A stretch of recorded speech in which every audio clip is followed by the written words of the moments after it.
Folks, Black Star Network is here. Hold no punches. I'm real revolutionary right now. Support this man, Black Media. He makes sure that our stories are told. Thank you for being the voice of Black America, Roland. Stay black. I love y'all. All momentum we have now, we have to keep this going. The video looks phenomenal. See, there's a difference between Black Star Network and Black-owned media and something like CNN. You can't be Black-owned media and be scared. It's time to be smart. Bring your eyeballs home. You dig?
Folks, what's up? Today it's Monday, June 2nd, 2025. Coming up on Roland, Mark Unfiltered, streaming live on the Black Star Network. Republicans want to strip a county commissioner seat from black folks in Tarrant County. It's where Fort Worth is. We'll talk about this here.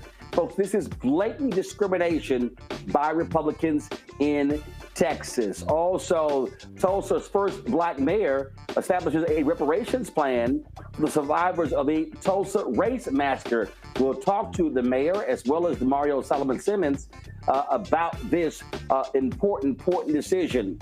Boy, they are ripping Republican Senator Joni Ernst from Iowa, where she said, in response to someone saying, you guys are going to cause folks to die because of Medicaid cuts, she goes, well, we're all going to die anyway.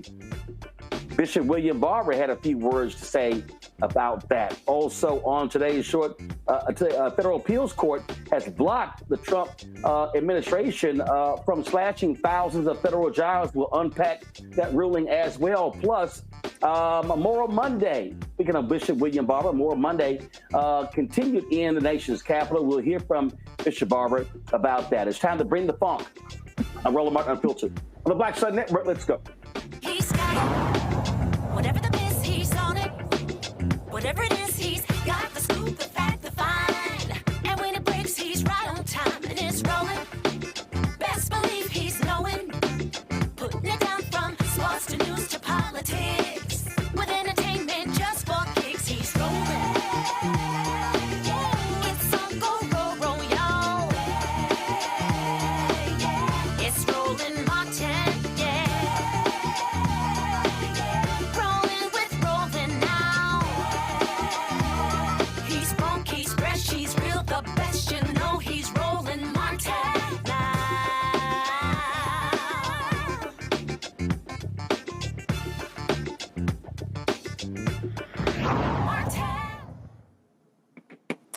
Folks, normally we would talk about redistricting.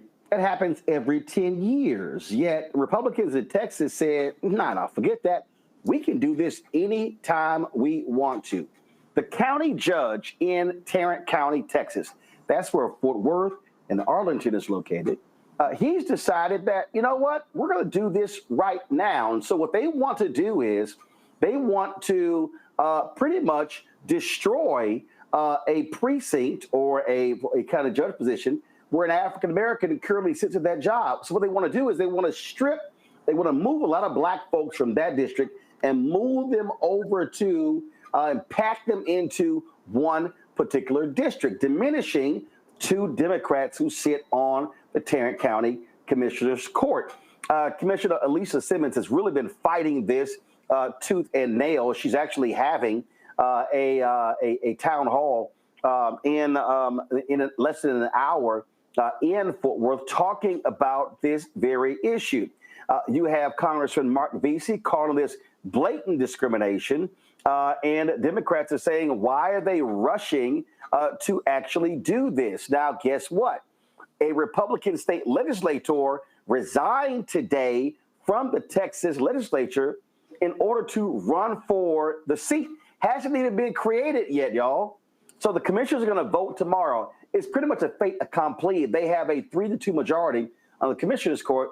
So this is going to take place tomorrow. Again, you've got civil rights groups and others blasting the decision. No doubt in my mind, a lawsuit is going to be filed here.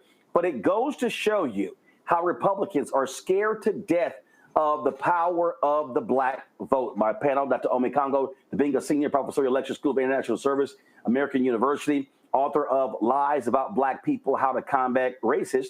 Also, Raven Schwam Curtis, content creator, keynote speaker out of Chicago. State Representative Derek Jackson out of Georgia, joins us from Atlanta. Glad to have three of you here. Derek, I want to start with you. You know about this process. This is what legislators go through, but this is different. Here you have a Republican county judge who wants to redraw the lines of the court there in Tarrant County. And it's undeniable. I mean, the maps don't lie. And matter of fact, UCLA has done their own analysis saying it will be blatant discrimination to pack black people, to remove them from one precinct and pack them into another precinct. This is literally what the Supreme Court has actually ruled against. You know, Roland, when you think about discriminating the voices of the people and disenfranchising the voice of the people, they would gerrymander, and full transparency, both Republicans and Democrats have done this. But to the point that you're making, when the Supreme Court back in July of 2013 removed Section 5, that pre-clearance requirement where states could not simply just go in and start redistricting because they feel like it, it had to go through a process up to the Department of Justice. Now, quite frankly, we also know that if the civil rights of the DOJ was in place, that would also help this perspective too. But unfortunately, this administration gutted out the civil rights division of the DOJ. So that's the reason why Texas and other southern states, they feel empowered, Roland, to be able to do this whenever they can, how they can. They don't have to wait every 10 years like we normally would do. This process is normally done every 10 years. You get the census data, and then you look at redistricting, congressional districts, state, house, and so on and so forth. But Texas feel empowered that they don't need to. They believe that they have the favor of the White House and the DOJ to go ahead and do this most distasteful, dishonest, disrespectful thing to gerrymanders duly elected officials out of their district. The thing here, Raven, is abundantly clear that we saw this in Alabama. We saw it in Louisiana, where the Supreme Court ruled that these legislators were stripping black people of due representation. They created an opportunity district in Alabama. They created a second congressional district in Louisiana. Now, the question is, will they, obviously there's going to be a lawsuit here. And I think what Republicans are suggesting is that, well, in those cases, those were federal cases. Let's see if they can get away with this in the state, because this is not a state seat. This is not a federal seat. It's a county seat in Texas, but still, it is absolute, undeniable racism and discrimination by white Republicans in Texas.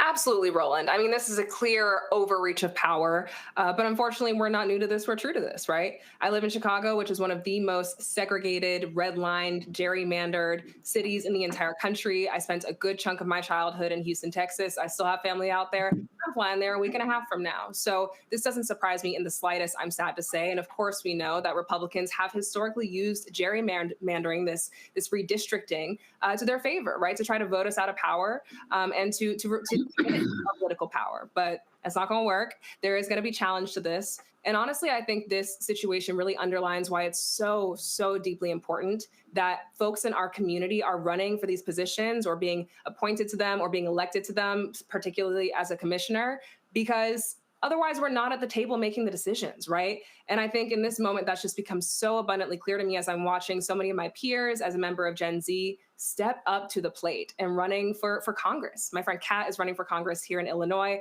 I have another friend running for Congress in Arizona. And I think the only way that we're going to be able to push back meaningfully is if we have a seat at the table. It's so important. Makongo, the Republican county judge, Tim O'Hare, is very blunt. He said, quote, "The mission is to get 3 Republican commissioners, period." Now, here's the deal. Supreme Court previously said that they don't have a voice in political gerrymandering, but they do have a voice in racial gerrymandering, and this specifically attacks Black and Latino voters in Precinct 2 in Tarrant County. Yeah, and what they're trying to do is have a workaround by talking about, oh, it's about ideology and not race. I'm reading from Commissioner Matt Krause, who said at the hearing, my entire goal, my entire purpose, my entire intention is to allow Tarrant County to go from 3 Republicans, 2 Democrats on the commissioner's court to 4 Republicans and 1 Democrat. And so they feel like if they can wrap anything in that, political party, they can avoid anything relating to race. And I think really at the end of the day, going off of what's been said already, we have to show that we're more politically astute than that in terms of how we fight. Unfortunately, Roland, I don't know where anybody else is getting this story with the exception of the Black Star Network and people who read print journalism. And so it is really up to us to support the members of that local community so we can put this type of pressure on them, because this can fail, but it's only going to fail with action from the community. And so, but this is also happening all across the country. It's never going to stop. And that's why we have to continue to make sure that we don't sleep on these particular issues, because they're going to go through race, they're going to go through ideology, political party, so on and so forth. But we know every single time it always comes down to race. And they feel they're going to keep pushing until they can get something to the Supreme Court again and again and again. They're like Trump. They're never going to stop. They're going to keep throwing spaghetti at the wall and see what sticks. And they think that they're going to be successful with this as well. And again, this is why I keep trying to tell people why voting matters and why we are trying to keep you abreast of what's going on. This is what Republicans are doing across the country. They are scared of Black people. They're scared of brown people. They do not want to lose their white power. And that's what this boils down to, pure and simple. Got to go to a break. We come back. Lots to talk about, including what's happening in Tulsa, Oklahoma, where the newly elected Black mayor is finally doing something that residents there have been asking for a very long time. We'll discuss right here. Roland Mark Unfiltered right here on the Black Star Network. Next on The Black Table with me, Greg Carr. We featured the brand new work of Professor Angie Porter, which, simply put, is a revolutionary reframing of the African experience in this country. It's the one legal article everyone, and I mean everyone, should read. Professor Porter and Dr. Valencia Watkins, our legal roundtable team, join us to explore the paper that I guarantee is going to prompt a major aha moment in our culture. You crystallize it by saying, who are we to other people? Who are African people to others? Governance is our thing. Who are we to each other?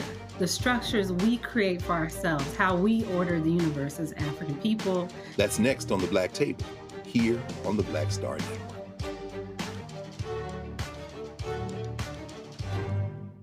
This week on the other side of change. Mass incarceration, Trump administration is doubling down on criminalization, and how it is profitable. And there's something really, really perverse about saying that we need to put people in cages in order for other people to have jobs. Like, that is not how our economy should be built. Only on the other side of change on the Black Star Network.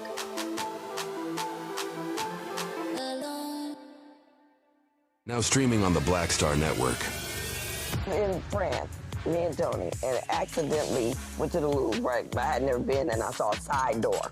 And we got off the little bus. I said, come on, let's go to the Louvre. I mean, I'm just like, let's go to the Louvre, right? We're here. This Black girl is at the door with this white guy, Black African girl. And she says, oh my gosh, Vanessa Bell Calloway. And I'm like this, you know me? And come to find out we were at the wrong door. But she said, I'm gonna let you in, just go in here. But I was in Paris, France. Mm-hmm. And that shocked me. She knew my name, she knew me. She knew my movie. Mm-hmm. You know, so it's like, you just gotta, they say, build and they will come. Put it out there, people will find it, they will come.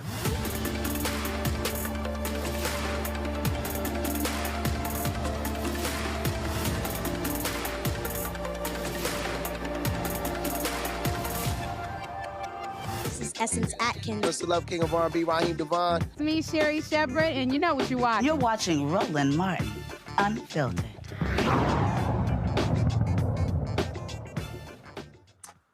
Folks, I want to continue the conversation I was talking about there when we were talking what's happening in Tarrant County, but I want to take it to this place when we talk about why we must be maximizing our power. Dr. Gerald Horn was on the show on Friday, and we talked about the fact that there are more eligible black voters in Texas than any other state in the union.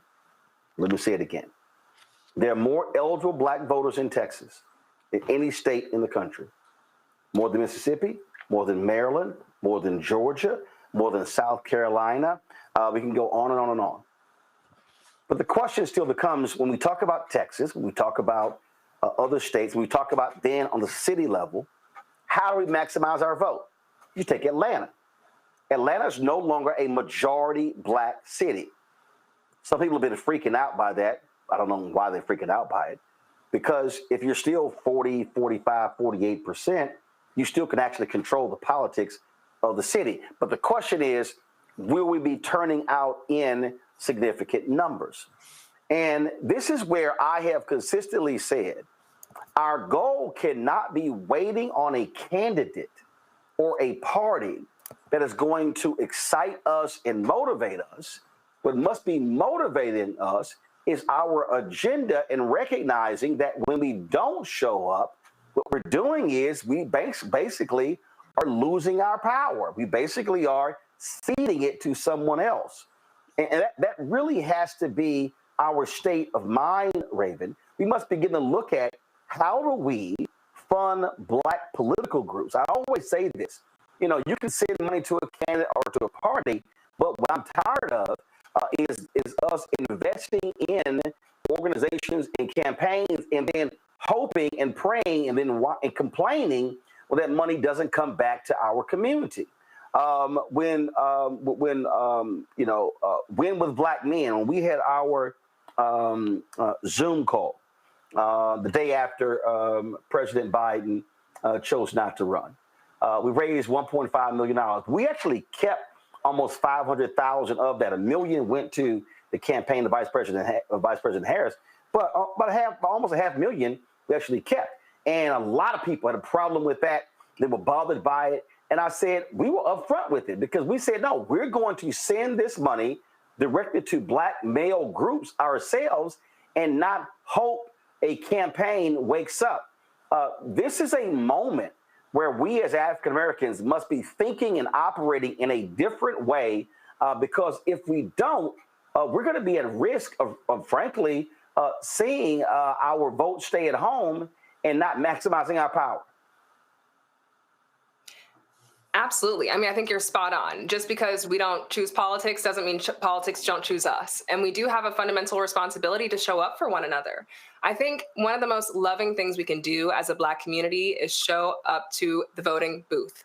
It is absolutely paramount. And I don't know why so many people discount it. It's integral to our liberation. If we don't opt into these systems, at least to some extent, and try to transform them and reform them, then how are we going to get free? And I understand fundamentally the argument that, hey, these are broken systems. These are systems that have been built on our subjugation and through logics of enslavement in the antebellum era that were fundamentally organized and orchestrated to be violent towards us. I totally understand that line of thinking. And that can't be the beginning and end of it, right? We have to figure out how to reform these systems, even as we imagine what life looks like and liberation looks like in excess of them, beyond them. And so I really just implore folks to show up, run for local office. There's a big push for that right now. There's a really important moment that we're in where so many seats are opening up. And I hope that folks in our community will rise to the occasion because no one else is coming to save us. It has to be us. We have to organize both politically and economically like never before. Well, Makongo, what I look at, when I look at these elections, what I pay attention to, I don't pay attention to percentages. I want to know raw numbers. I want to look at what is the percentage of the Black population and the eligible, so there's the different levels here. So the percentage of the Black population, and then the next level is eligible Black voters. Then the next level is registered Black voters. Then the final one is actual turnout of Black voters. And I just think that mistakes are being made when in a lot of these places we're seeing city elections 16, 18, 20% turnout, total turnout. And then when you look at Black turnout, 28, 30, 32. And I keep making the argument that if that our target goal should be 70%. We hit 70% of black turnout, we sweep elections. Yeah, absolutely. Absolutely, and it's like you're talking about with Texas as well. And I watched your interview with Dr. Horn last week. It was incredible as well. Largest numbers of black voters, being in Texas as well. And the fact of the matter is, this is a lesson that Democrats should be learning from. They should have learned from the jump, but they continue not to do so. And I'm a little bit nervous because we're talking about cities and the like, but even as we expand it to the states and go into these, next presidential elections, we see all of these potential candidates doing all of this work to try to, appeal to the Liz Cheney voters of the world, as opposed to activate that black vote. I mean, that black vote is really what's needed in so many of these states, but they continue to look at these individuals as people who are just not going to be engaged in the process. Those potential black voters realize that they don't care about them being engaged in the process, and then they don't engage them. And so this cycle has to be broken. And unfortunately, the hope would be that it would be broken by many black people in these communities who just had enough, and they're finally going to, get to the polls. And that's happening in some places here and there, but it's not happening on a larger scale. People are still waiting for an Obama type figure or some type of charismatic leader, to activate them. And we have to be better than that. We have to be beyond that, and we have to be stronger than that. And one thing, going back to what you're saying about you all keeping, the money some of the money that you all raise, that's extremely important as well, because people respond to the dollars. People, who are politicians, they're responding to the dollars. And if we're saying we are going to allocate this, as opposed to sending it to places like, Act Blue and other places, not saying anything wrong with those organizations, but we also have to assert our dominance economically as well by showing that we control these purse strings as well and make these politicians work for that money as well. And if we do that, we can start making a change by following this blueprint. The thing here, Derek, and listen, Georgia's a perfect example. You have, beyond Fulton County, Gwinnett County, when you start talking about rural areas as well, you have a significant black population, but they have to be maximized. But in order to maximize it, though, you got to talk to them. You have to appeal to them. And so what I'm suggesting is that for African Americans, when we look at the places where we make up 20, 30, 40, 45, 48% or more, frankly, we should be doing more with that voting power as opposed to too many of us sitting at home. Roland, you're exactly right. When you think about Georgia, there's 11 million citizens in Georgia. Of that 11 million, 5.1 million actually vote. And of that 5.1 million, 2.7 million are registered black voters. But of that 2.7 million registered black voters, at best, you may get 40, 50%, depending on what kind of race, where the race. For example, when Senator Warnock was on the ballot versus when he was not on the ballot, who's on the top of the ticket. But I think the solution is very simple, Roland. You said it yourself on your show. Invest, invest, invest. We got to invest in us. We got to invest in black candidates. We got to invest in black media. We got to invest in black organizations. We got to invest in black grassroots campaign organizations. We got to invest in black and brown communities. If we do exactly what you have always been said, invest, invest, invest, because the turnout is not just going to magically happen because you have a black candidate on the ticket. We're far smarter than that. But if you don't invest where these black votes are, you cannot expect to get 60, 70, 80% turnout that you're articulating. And so if we don't do what you've been talking about, I was just amazed. I had to go do my homework. Not that I didn't believe you, but when you broke down Kamala Harris nearly $2 billion, and 93% of that nearly $2 billion went to white corporations. 93%, Roland. I had to go do homework because I'm like, okay, homework assignment. You cannot expect to invest 93% into white companies into trying to turn out the white vote, white men vote, white women vote, where they continue to show since 1964, we don't care how much money you throw at the Democratic Party for the white vote, it's not going to happen. We got to turn this around. I mean, can you imagine, Roland, if they would have invested in Gary down in Louisiana, just about $3 million, Gary would be a United States Senator in Louisiana. If you invest in Ty, our frat brother that's running for U.S. Senate in Mississippi, if you gave him $2 million, the turnout in that Mississippi vote, I mean, it's just incredulous for all this money to be in politics, Roland, for them not to basically subscribe to what the solution that you continue to talk about. You got to invest in Black media, Black candidates, and Black communities. Oh, absolutely. That is the only way. All right, folks, going to go to a quick break. We come back. We can talk about what's happening in Tulsa. Perfect example of what happens when we maximize our vote and we change the leadership. We'll talk about how the folks who've been impacted by the Tulsa Race Massacre more than 100 years ago are finally seeing some justice. Folks, you're watching Roland Martin Unfiltered on the Black Star Network. Don't forget to support the work that we do. Join our Bring the Funk fan club. The goal is to get 20,000 of our fans contributing on average $50 each a year. That's $4.19 a month, 13 cents a day. Your dollars goes to support this show and the other shows on the Black Star Network. And so if you want to contribute via Cash App, use the Stripe QR code. You see the QR code right here. Here's the Stripe QR code. Check us out there. You can also send checks, make checks payable to Roland Martin Unfiltered, P.O. Box 57196, Washington, D.C., 2003 7-0196. PayPal, R. Martin Unfiltered, Venmo, RM Unfiltered, Zelle, Roland at RolandSMartin.com, Roland at RolandMartinUnfiltered.com. Download the Black Star Network app, Apple phone, Android phone, Apple TV, Android TV, Roku, Amazon Fire TV, Xbox One, Samsung Smart TV. We'll be right back. Coming soon to the Black Star Network. Let's go.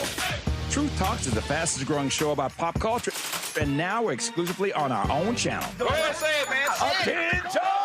We're back. We gotta stop letting this slide. Bigger and stronger than ever. I mean, I just have questions. Season 2 is reloading May 26th at 8 p.m. Eastern Time. What's up? With new hosts. Let me tell you what damn time it is. And big celebrity surprises. Kiss my behind. It's Oprah Winfrey. Subscribe today at Truth Talks Live. Give black people what they need, and we'll show them for you. And don't miss out on all the upcoming viral moments. Simulcasting weeknights at 8 p.m. on Roland Martin Unfiltered and Black Star Network and Truth Talks Live. I'll see you there. This week on the other side of change. The mass incarceration, Trump administration is doubling down on criminalization and how it is profitable. And there's something really, really perverse about saying that we need to put people in cages in order for other people to have jobs. Like, that is not how our economy should be built. Only on the other side of change on the Black Star Network. I am Tommy Davidson. I play Oscar on Proud Family, Louder and Prouder. Right now, I'm rolling with Roland Martin, unfiltered, uncut, unplugged, and undamn believable. You hear me?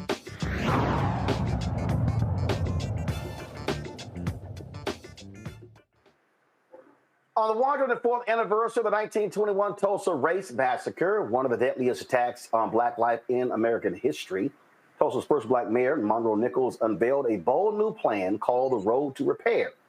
It deals with something that has been asked by residents there for quite some time. The white leadership of Tulsa and Oklahoma has never actually stepped up, but this is what happens when we use our power to put one of our own in office. Joining us right now is Mayor Nichols. Glad to have you back on the show. In addition to that, civil rights attorney Damario Solomon-Simmon, founder of Justice for Greenwood. Glad to have him as well. Mayor Nichols, I want to start with you. Walk me through the process of putting this together and making this announcement, because again, this is something that Damario and others have been demanding for a very, very long time, but they were getting nowhere with City Hall in Tulsa before you were sworn in. Yeah, I want to say first, thank you, Roland, for allowing us to be on, and thank you for all your advocacy for what goes on here in Tulsa. I also got to thank my brother, Damario. You asked about the process for getting here. The process started with people like Damario who've been fighting for justice for years. Damario and others came to me with ideas about how we, begin to repair the harm. And we had a great conversation. And from that came the road to repair. This plan is fully reflective of Justice for Greenwood's recommendations. It's fully reflective of the Beyond the Apology Commission's recommendations. It is a reflection of the dissenting community. And I'll be really honest, there's still a lot of work to do, but everything in this plan came directly from the folks who have been on the ground for a long time doing this work. And that's why I'm so proud for the work that we have out in front of us. But it comes from people like Damario, so I can't thank him enough for his advocacy over the years, his fight over the years. He was doing it before it was cool. And I'm just happy to be a part of bringing some repair to this community that has gone for far too long without it. So walk us through exactly what you laid out. Yep. So it's $105 million. It's a private charitable trust, $105 million, $24 million of it dedicated to housing and home ownership. That was the recommendations of Beyond the Apology Commission. $60 million really focused on investment in the surviving entities. Roland, I know you've been to the Greenwood district. Those buildings that are there, those buildings that survived the massacre. Again, this is a Justice for Greenwood recommendation, making sure we're investing in those things so we not only preserve our history, but create the kind of economic conditions that brings back what was all special and great about the Greenwood district. And then the last piece is a $21 million endowment fund to invest in scholarships for descendants, to invest in business grants and no interest loans for companies owned by descendants. And it continues our Graves investigation so we can do our work to bring closure to families. It is really about us taking the next big steps in the work that we need to do in Tulsa. But the one thing I always say, and Damario knows this about me, you probably know this about me, I still say it is still incomplete. But these are the steps we're taking, a $105 million investment that goes into recreating what was special and what was great about the Greenwood district, and having that work start right here in the mayor's office, along with our community partners at the recommendation of people like Damario Solomon-Simmon. That's the road to repair that we're on in Tulsa right now. Damario, I got your text over the weekend, and I'm going to steal a phrase from that Reverend Dr. Frederick Douglass Haynes III used, who happens to be an alpha. He always says, peacock proud, hyena happy. That's how you work. Oh, absolutely, man. It's so good to be out here with both of you all. And I just want to say for the mayor, man, leadership matters. I just want you guys to know we're so proud of Mayor Nichols, not just because of what he's doing here on this particular issue, but how he's leading this city. And I think yesterday, I'm just asking everyone, if you get a chance, go listen to his speech. It was one of the best speeches I've ever heard. It was truly a presidential speech.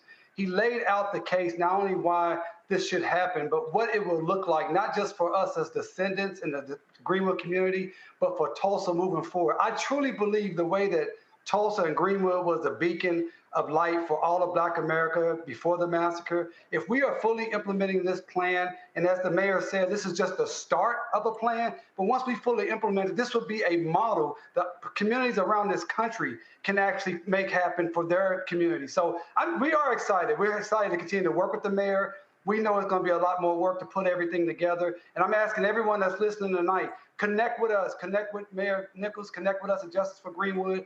We need to raise this money. We need to make sure that this plan has the success it should have. Damario, let's just be clear. Y'all have been fighting for this for a very long time, and you were getting nowhere with previous leadership there in Tulsa.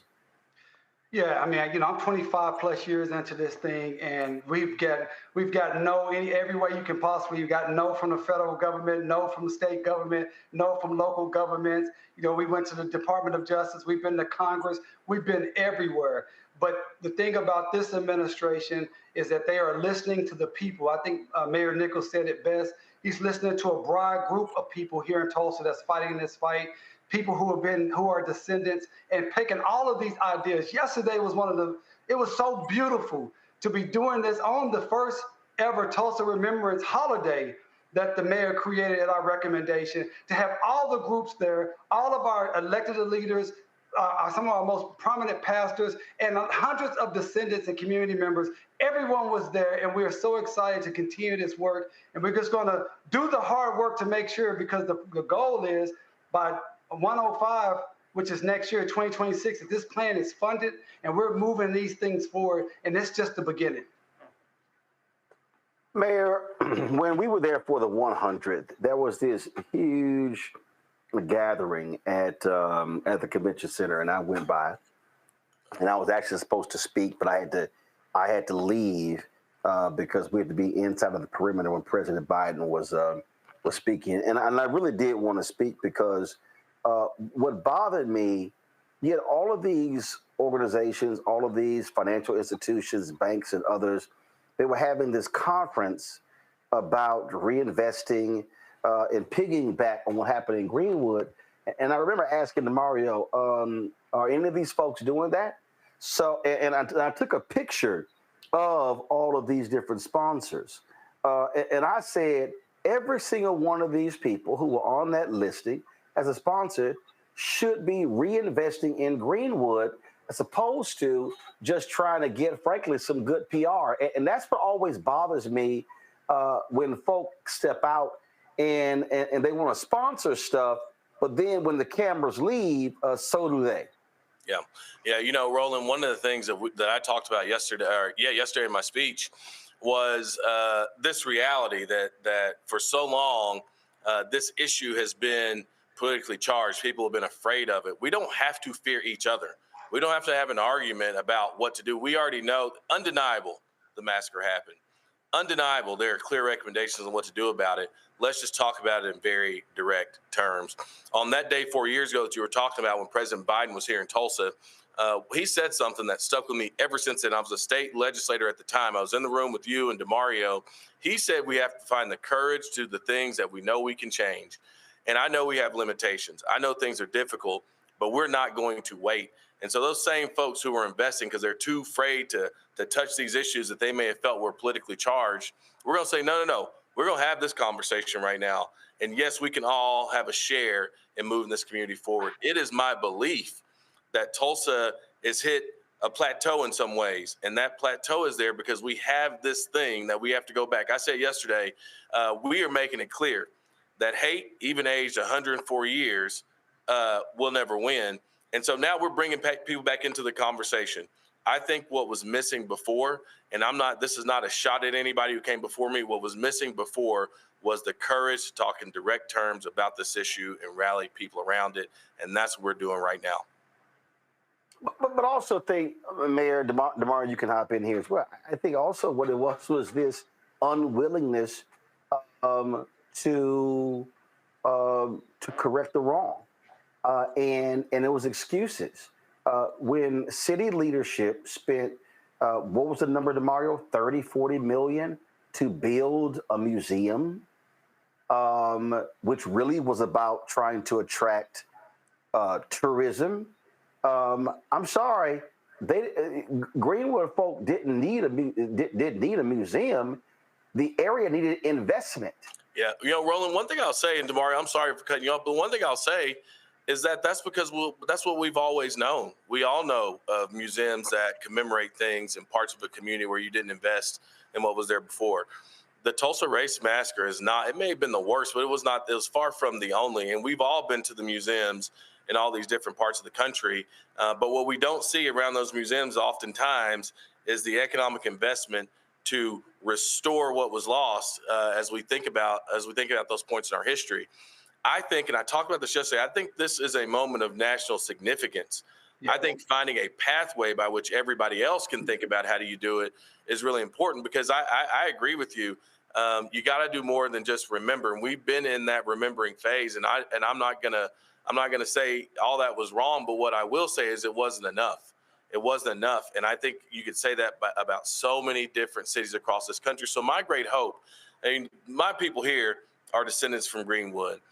But I know there are other people from across the country, other communities across the country, and I hope they take note at what you can do. You have to listen to the people who have been most impacted, and you have to act. And that's what we're doing now. Yeah, Mario, go ahead. I was just going to say, he said it perfectly. I think everybody here is taking this leadership from our mayor, all aspects of the community come together and saying we want to do something that is real and that can be emulated across this nation. And I just want to just again thank the mayor for his leadership, because hey, this is a tough issue that for 104 years people have run away from. He's run to it. And again, I just encourage everyone to listen to that speech, how he laid it down. One of the things he said yesterday that I thought was so powerful. He said, people were asked, well, why are we doing this now? Why is it taking so long? And why should we deal with something that was 104 years ago? He said, because this is what right and decent people do. And I think he made a benchmark, a demarcation. Those who are on the side of repair are right and decent people. Those who are against it, well, you're not right and decent people. I think it's just that simple. And another thing I think the mayor done that was so important here, this is not about race. This is about those who were harmed, descendants. This is why it's so important the work that we do at Justice for Greenwood, for chronicling descendants and verifying people who they are. Because there are people in the community, even in the Greenwood community, and we have Mexican-American, John Villarreal, we have a Japanese family that was impacted by the massacre. And so I think the way the mayor is talking about this is very important. Not only will it repair Greenwood, but it will move our city forward. And that's the most powerful thing about this, what Tulsa can be when the Greenwood community and descendants are repaired and made whole, how great Tulsa can be. And that's part of the leadership of Mayor Nichols. All right, then. Well, Mayor Nichols, I appreciate it. Damario, I appreciate it as well. Look forward to getting back to Tulsa when you have groundbreaking for some of these initiatives, letting folks know what's going on there. Sounds good. Thanks, Roland. Peace. All right, appreciate it. Thanks a lot. Folks, going to a break. We'll be right back. We'll talk with Bishop William Barber. He was arrested today on Capitol Hill as more Mondays continue in opposing the Republicans' shameful budget proposal. You're watching Roland Martin Unfiltered right here on the Black Star Network. Now streaming on the Black Star Network. In France, me and Tony, and accidentally went to the Louvre, right? I had never been, and I saw a side door. And we got off the little bus. I said, come on, let's go to the Louvre. I mean, I'm just like, let's go to the Louvre, right? We're here. This black girl is at the door with this white guy, black African girl. And she says, oh my gosh, Vanessa Bell Calloway. And I'm like this, you know me? And come to find out we were at the wrong door. But she said, I'm gonna let you just go in here. But I was in Paris, France. And that shocked me. She knew my name, she knew me. She knew my movie. You know, so it's like, you just gotta, they say, build and they will come. Put it out there, people will find it, they will come.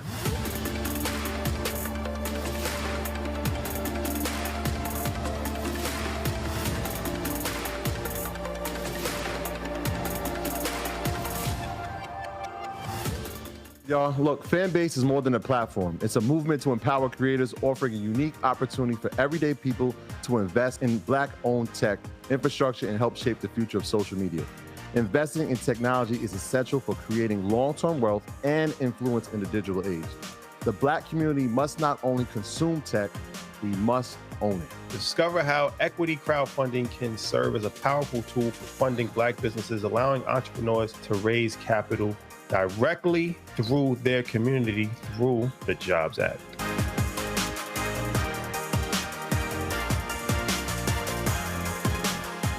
Hi, everybody. I'm Kim Coles. Hey, I'm Donnie Simpson. Yo, it's your man Deion Cole from Blackish, and you watch Roland Martin, Unfiltered.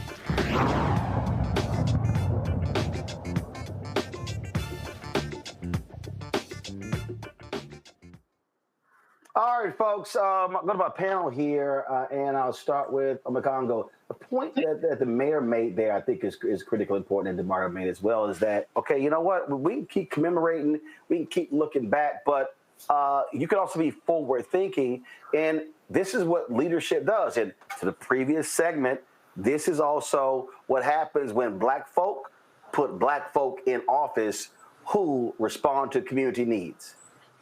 Man, there's so much to process from that incredible interview. First thing that came to mind was everything you were talking about when investing, were the same comments I was hearing you talking about with Selma every year and what Selma actually looks like, but people just come and go once a year. And so it had me thinking about that. Also, it had me thinking about our first segment when they were saying, oh, this isn't about race and so on and so forth. You see what they're, in terms of what they're doing in Tarrant County, And you see what the mayor here is doing now. He's like, this isn't about race. This is about what's right. And so it shows what happens when people use the same playbook, but to do the right thing, to do the righteous thing for all people in the community involved. Another thing that I appreciate is that a lot of people don't talk about the fact is that the people of Greenwood, they actually rebuilt after 1921. But by the 1940s, going into the 50s, their community was destroyed again, but this time it was by government policies. Things like, denying access to credit, redlining, all of these different types of things. And so he's using the political power to make sure the community is restored. And this has to be a blueprint for people all across the country. And if I had a chance to ask him a question, I was going to ask what type of pushback is he dealing with from the governor or the Trump administration, because that response is also going to be a necessary blueprint for America as well in these Black spaces. Well, the governor and Trump can't tell them how to spend their own money. So that's one. I mean, they can say something, Raven, but they can't tell them how to spend their own money. That's right, Roland. That is absolutely right. And to piggyback off of what my co-panelist said, I really, really appreciate what Mayor Nichols said about needing to be brave, right? We need to do more than just remember. And I think it's amazing that we have electeds like Mayor Nichols, who's in this position of power and using it for good to pour into community. At the same time, I wish it didn't always have to be us doing the labor transparently, right? There is so much precedent for reparations, both within a U.S. context and outside of U.S. context. After, the Holocaust, Germany gave reparations to Jewish survivors of the Holocaust. In South Africa, survivors and victims of apartheid did receive a form of reparations.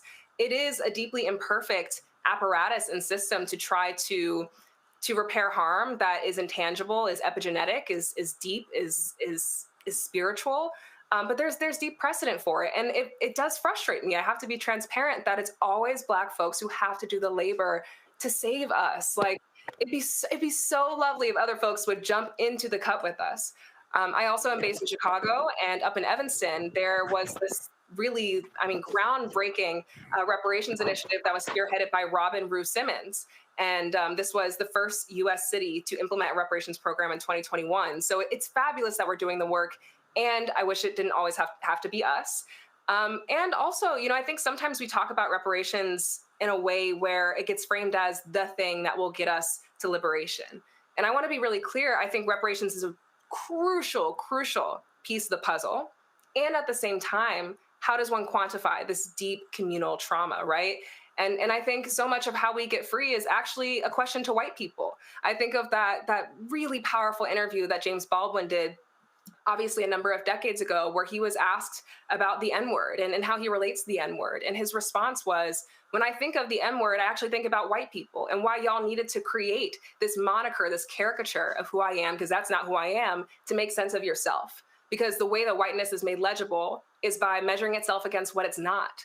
And so I guess I say that to say that so much of this conversation is, yes, let's harness our economic power. Let's pour into community that's been harmed. Let's lean into restorative justice. And another huge piece of that puzzle is like changing minds and hearts. At what point as a nation are we fully going to reckon with the fact that there has been a profound dehumanization of Black people in this country, that every institution in this country is built on said dehumanization. And until white people ask themselves why they needed that to make themselves legible, to make themselves feel whole or good, we're not going to get anywhere. Derek, what you're seeing right here, this is, of course, Uncle Red. He was one of the 3 survivors. This was when we were there in 2021. He passed a couple of years ago and did not get to see this day. His sister is still with us. There's another survivor still with us as well. And the thing that I need people to understand is, like, I understand Raven's point, but guess what? Hell, if other folk ain't gonna do what's right, that's why we should put folk in office who gonna do what's right. So the hell we're waiting on them. So finally, and again, this is time. And so we had the sister in Evanston on the show. We had her on. We have others, and so I'm just like, hey, I ain't waiting on them. Let's us do what we do. Yeah, you're exactly right, Roland. And when you think about, I appreciate you showing that picture of Uncle Red. He was 102, and unfortunately, to your point, he passed away 2 years ago. But his sister, is 110, and then they got another survivor. What's her name? Leslie. Miss Leslie. She's 109, and that's my prayer, is for them to see the fullness of justice. Reparations, restitution, all that matters. But this is about justice too, Roland. A mob of angry white men, 300 to 400 angry white men, came into a Black Wall Street. These Black families were doing their thing. They had their businesses, they were thriving and surviving, and they were killed because of the pigmentation of their skin. And so justice, to me, means it goes beyond just reparation, goes beyond just restitution. It's to make sure that Miss Viola and Miss Leslie see justice in a manner before they too transition like Uncle Red. We got to put people in office, and when people get in office, they don't do what happened over in California, where California, they stopped their own reparations bill. And we can talk about that another day. But when we get in position, we have to have the leadership and the courage to make it happen. Absolutely. And we actually had, of course, we discussed that on the show as well, what took place, the absolute craziness that happened there in California. All right, folks, going to a break. We come back. We're going to talk about Bishop William Barber and, of course, Moral Mondays, arrests taking place as they continue praying in the Capitol. And they keep getting arrested for praying. So we're going to talk about that next, right here. Roland Martin Unfiltered on the Black Star Network. Coming soon to the Black Star Network. Let's go. Truth Talks is the fastest growing show about pop culture, and now exclusively on our own channel. Go ahead, say it, man. Attention! We're back. We gotta stop letting this slide. Bigger and stronger than ever. I mean, I just have questions. Season 2 is reloading May 26th at 8 p.m. Eastern Time. What's up? With new hosts. Let me tell you what damn time it is. And big celebrity surprises. Kiss my behind. It's Oprah Winfrey. Subscribe today at Truth Talks Live. Give black people what they need, and we'll show them for you. And don't miss out on all the upcoming viral moments. Simulcasting weeknights at 8 p.m. on Roland Martin Unfiltered and Black Star Network and Truth Talks Live. I'll see you there.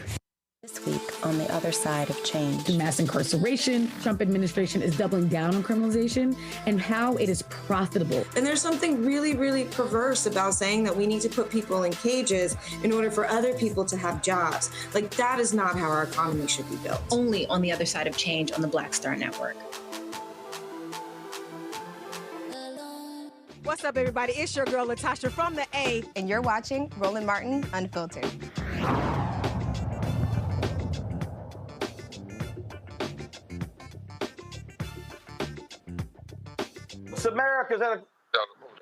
America's at a crossroads, a moral crisis. That warning comes from Bishop William Barber. As federal leaders continue, Republicans continue to push forward with a budget proposal that could severely slash programs essential to millions of poor and working class Americans, from Medicaid to food assistance, housing support, and Social Security. These programs are now on the chopping block, and Bishop Barber, repairs of the Poor People's Campaign, are sounding the alarm. They continue their Moral Monday effort in Capitol Hill today, where they would go to the Capitol and pray. And what happens? They keep getting arrested, which makes absolutely no sense. Because I thought these Republicans are so-called evangelicals. I thought Speaker Mike Johnson is, Mr. Morality. But it's amazing how they got a problem when folk actually pray who goes against what they are doing. Bishop Barber joins us right now on the phone. Bishop, you and others were arrested today? We were. I'm sorry. I think I might be in your video. I'm looking kind of rough. I'm just getting out of the paddy wagon. But on all serious note, Roland, yeah, 9 people were arrested. They even arrested today a lady with cerebral palsy in a wheelchair. We had 2 groups going in. The second group was basically hindered from going in. But the bottom line is, today we had people testify, folk who had quadriplegics, people with cerebral palsy, one mother who has a daughter whose child would be dead if she did not have medication. What's needed for her life? A pastor, a preacher with lupus, and his family members have had lupus and died from it. You know, and religious leaders from across the board, from imams to Jewish women to the bishop of the AMP Zion Church, the Presbyterian Church, UCC, and so forth and so on. This budget, Roland, is deadly. And when you hear the senator in Iowa last weekend, when she was questioned in Iowa, and somebody said, Senator, people will die, her response was, we're all going to die. And then later on, Roland, she put on the social media that if people were worrying about their eternal life, she would introduce them to Jesus. But the Jesus I know healed people. The Jesus I know and you know never charged a leper a copay. This is a sick deal. It's not big and beautiful. It's big and bad and ugly and deadly and dangerous. We're talking about 14 million people being thrown off of Medicaid, Roland. And we know for a fact that for every 500,000 people thrown off that don't have health insurance, about 2,500 to 2,900 die. This is serious business, and it is the place that could actually unify us. This is why today we had hundreds of people, black and white, and brown, and Asian and Native. And the truth of the matter is, Roland, the last thing, more people would have gone into the rotunda, but they've got this rule now that you can't go in unless you're in a tour or you have congressional staffers that will take you in. Now, it's been interesting to me that some of the Democratic congresspersons, when we ask them about lending a staff person to us, they kind of get skittish. I don't know why. But thank God for Congressman Al Green, because he has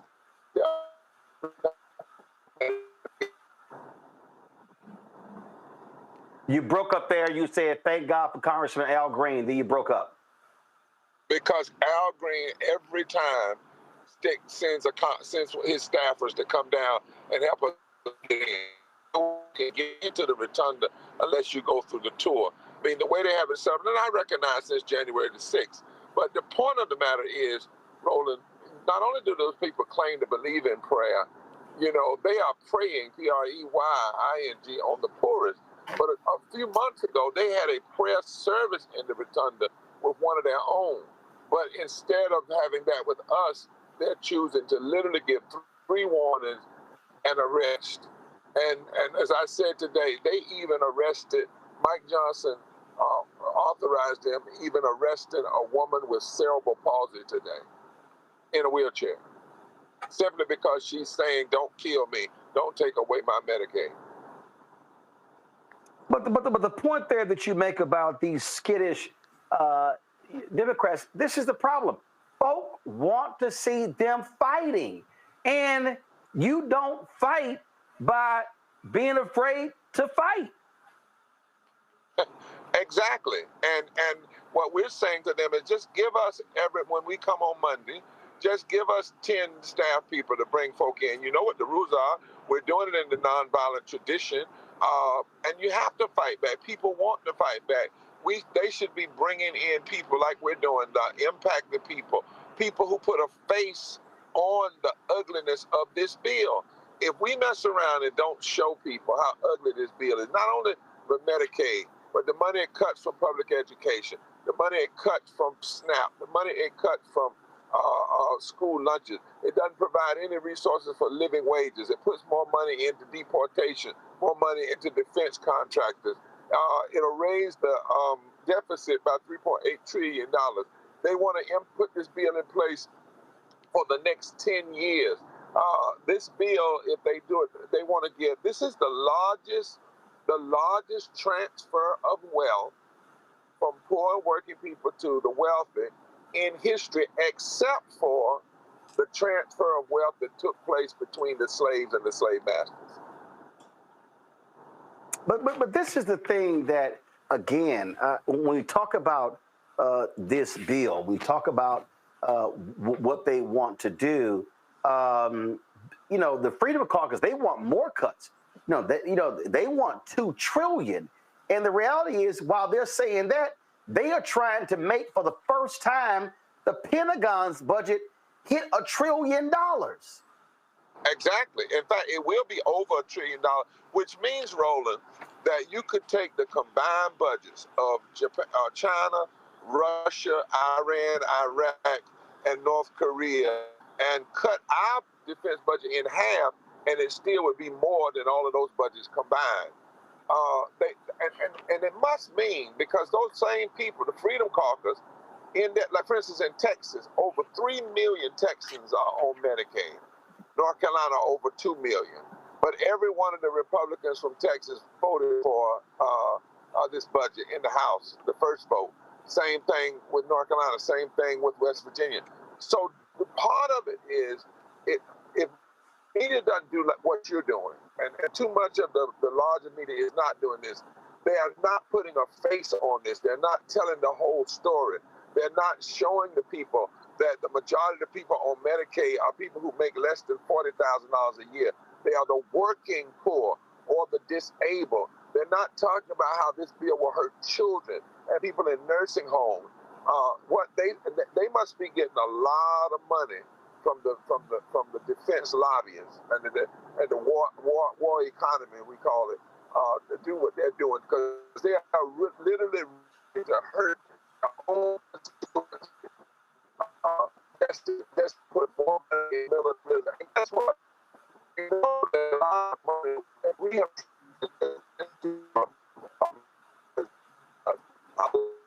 going to defense is connected to this Golden Dome and connected to space exploration, which leads to who? Musk. Well, I'll be honest, Bishop Barber, the issue, I'm going to tell you how white mainstream media operates. They focus on process. It's process. They don't believe it impacted people. I can tell you this. When I was at CNN and I was filling in for Campbell Brown, I wanted to have people on the air live who had gone through bankruptcy because of health care. This is when the Affordable Care Act was a huge issue. And in fact, the person who was sitting here arguing against me, her name is Rebecca Cutler. She was a producer on the show. She's now the president of MSNBC. And I never forget, well, I don't know, because, when people are live, I said, y'all, I'm going to be asking the questions. I can handle that. They were fighting me to have people on the air who had gone into foreclosure, who had serious health bills, who were filing for bankruptcy because of health care. And I said, y'all, there's nothing better to having impacted people. I'm sick and tired of there being rallies and listening to members of Congress give long-ass speeches as opposed to a woman or a man or a young person who can talk in a personal way about how the bill is going to impact their life. That's where they keep screwing up.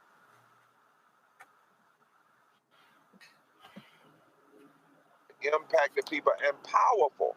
They're powerful. And if the Congress don't learn to do this and the organizers don't learn how to do this, this is not the day. I spoke for maybe 7 minutes today or so, just laying out the framework. But the point was to build a stage for impacted people. That is the key. It's the power block we have to apply. Poor and low-wage folk is the power block that can be mobilized. But you're not going to do it by long speeches from politicians and other folk. It's time for a movement vote. It's time for a movement protest led by the voices of the impacted people. That the folk that will suffer violence from this bill and other bills need to be the ones that are being put forward now and make America look at herself. Roland, you're right on it, and God knows we're going to keep pushing, and I'm hoping that folk will catch it, because if not, the level of elitism is going to lead to a continuing withdrawal of people from the political arena rather than coming to it. All right, Bishop Barber, we surely appreciate it, sir. Keep up the good work, Frank. Thank you, my friend. Take care. Appreciate it. I'll go back to my panel and pull the three of you in here. And Derek, it really does drive me crazy when we're talking about these issues, and there'll be a rally, and it's politician after politician after politician after politician after politician. And what I appreciate that Bishop Barber does, anytime they have a rally or a protest, they put impacted people on the microphone to tell their story. Yeah, Roland, you're exactly right. And I tell you, being an elected official, the approach that you and our dear brother was talking about is the right approach. We as elected officials do not need to be at the microphone. We need to set the stage and say 14 million people, and we just going to bring up a few families of this is an estimated number, Roland, of the 14 million people that's going to be impacted. So we can say Republicans continue to mock citizens who are afraid of losing their health care, Medicaid, Affordable Care Act, et cetera, et cetera. And so we have 5, 6, 7, however many families, bring them up to the stage. Folks don't need to know their name. They just need to know that that senior citizen, Roland, possibly could die. They need to know that that disabled person can possibly die. They need to know that children who are also on Medicaid or Medicare, whatever the case may be, can possibly die. The underserved can die. Now, some people would say, Roland, we're taking it to the extreme. We're talking about fatalities and death. But that's the reality. If a person don't get their insulin, if they don't get whatever medication to sustain their life, we already see it. The last 110 days, they started removing medicine from those who are overseas through USAID, Roland. They're dead now. Because when that USAID $48 billion stopped, people started dying. And that's what this big, ugly bill would do, Roland. When you talk about they adding, and I appreciate you saying, let's not talk about percent, let's talk about real dollars. Real dollars, y'all. Defense spending will go up $149 billion. As a retired military officer, you don't need an additional $149 billion. There's no justification to go up. Border immigration, they're going to add another $147 billion, Roland, to do what? Oh, they want to expand ICE. They want to expand law enforcement and National Guard. They're going to cut $828 billion. Now, Doge said they're going to find $2 trillion of waste. Then they had to revise it. They said, well, maybe we'll find $1 trillion of waste, only to learn that they only discovered $175 billion, which was not waste. And so they're going to go forward with this big, ugly bill, knowing that they cannot cover the cost of this tax cut, which will add to the deficit. You heard Bishop Barber there talk about Iowa Senator Joni Ernst, and I want to play for y'all the video of what took place when someone in the audience shouted out. Go ahead and play that.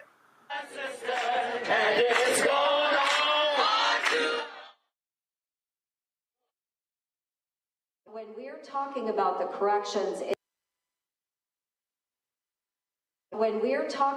corrections in this reconciliation bill, again, it's corrections of overpayments and people that have not been eligible for these programs by law as it is currently written.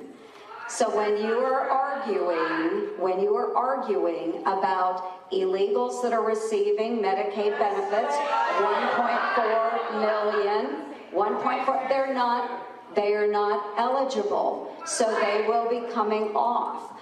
So people are not, well, we all are going to die. So for heaven's sakes, folks. Okay, no, but what you don't want to do is listen to me when I say that we are going to focus on those that are most vulnerable. Those that meet the eligibility requirements for Medicaid, we will protect. And then, of course, she took to Twitter to respond. Do y'all have that? All right, let me go ahead and pull it.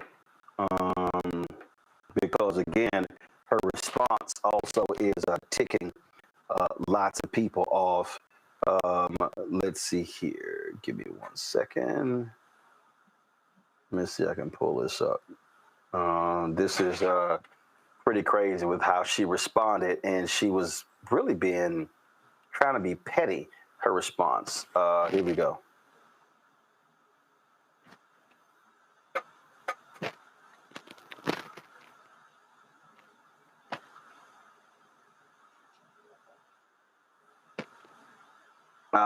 Give me a second. Let me figure out what's going on with the audio. I have it here. All right. Not sure what's going on with the audio because I have it up here. Let me let me work on this. Let me go to Raven here. This is one of those moments, Raven, where again, if you are Democrats, I mean, you leverage this, you use this, you do all you can to show you how, frankly, trifling Joni Ernst is and how uncanny Republicans are about these issues. Roland, I think that's absolutely right. This is a prime opportunity for us to let them expose how they're lying, right? She said the quiet part out loud. Republicans do not care whether we live or die. Do you know how arrogant you have to be sitting in a room to serve your constituents and someone is telling you you are making decisions that are not compatible with my access to life, liberty, and the pursuit of happiness, and to then look them in the face and say, well, we're all gonna die one day? Are you kidding me? Absolutely not. Just bold-faced lies. This bill is not about protecting the most vulnerable. It's about exploiting the most vulnerable to put more money in the pockets of billionaires so they can buy their 15th and 16th yacht while we die because we're not able to get the access to healthcare that we need. And I think what's so incredibly frustrating to me is just the lack of moral and ideological consistency. I think of Medicaid, for example, and about 40% of births in this country are covered by Medicaid. So they want us to have more babies, but they don't want to make it financially accessible for us to do so. They want us to have more babies, but they want to cut SNAP benefits so we can't feed them when they get here. They want us to have more babies, but they don't want to implement comprehensive gun reform so that when they get here and they're in the classroom, they're actually able to be safe and learn safely and not have PTSD because they're exposed to violence that they never should be exposed to in the first place. Like, just the fundamental lack of moral and ideological consistency, I think, is really where we have an opportunity to get a home run here, because it's clearly on blatant display. Congo? I mean, the fact that she would not only say that, but double down right out of the Trump playbook and then go and record her response in a cemetery, Roland, on top of that, it shows how comfortable these guys think they are in their districts. And in addition to, the work that we need to do, hopefully these people who are mad and angry and chanting and everything will actually get out and vote themselves. But there, like you started a few segments ago, there are enough Democrats, especially enough Black Democrats, that can give us the majority in the House, that can give us the majority in the Senate, if people would get out and just see things like this. And this has to be the job of the Democrats to make sure that between this, there was another senator, a Republican senator, who said something to the effect of the best health care is a job. I mean, it's like the things that they say that are so out of touch with the people, but if the people aren't hearing it, if the people aren't seeing it, then they can get away with saying whatever they want, because we know that Fox isn't going to cover this, or OANN, and so on and so forth. And if people are getting a lot of their news from various sources that don't cover this, they're not going to see this. This is the job of the Democrats. Why aren't more of them down at the Capitol? Why aren't more of them with Reverend Barber, talking about these particular issues and making themselves be known? I don't know if any of them have gotten arrested recently or gotten close to it, but they have the ability. They have a bigger microphone than they act like they do.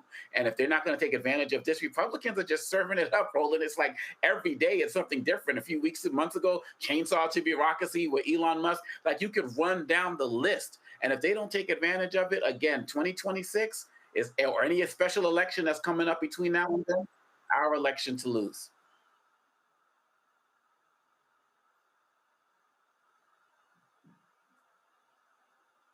Let me go ahead and play this Ernst video. So just listen to this, y'all. Let's go. Let's see if I can. Okay. Let me get this straight. Hello, everyone. I would like to take this. All right, then. Still having some issues here. Give me 1 second. I think I may have it now. Let's see here. Let's see if we got Joni. Here we go.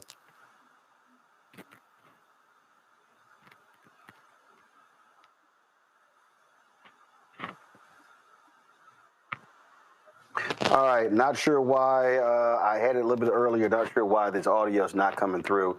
But y'all, her statement was just crazy. And then, as Omakongo said, she did it, y'all.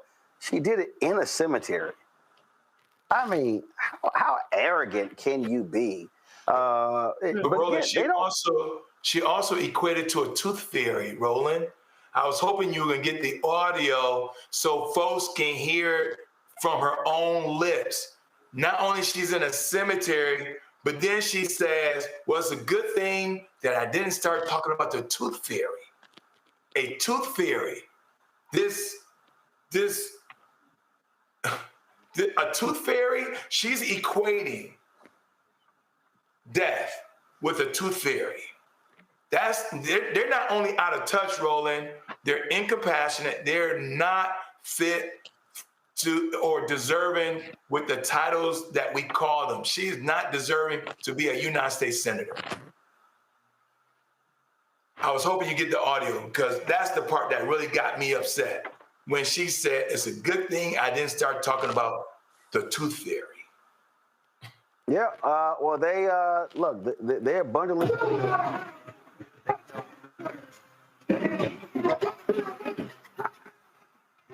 To people, this is what happens when, look, elections matter. Elections absolutely matter. And I hope people remember this when they go to the ballot box. I hope they remember how shameful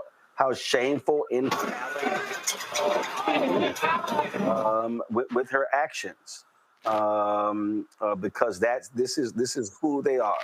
All right, let's go ahead and play it.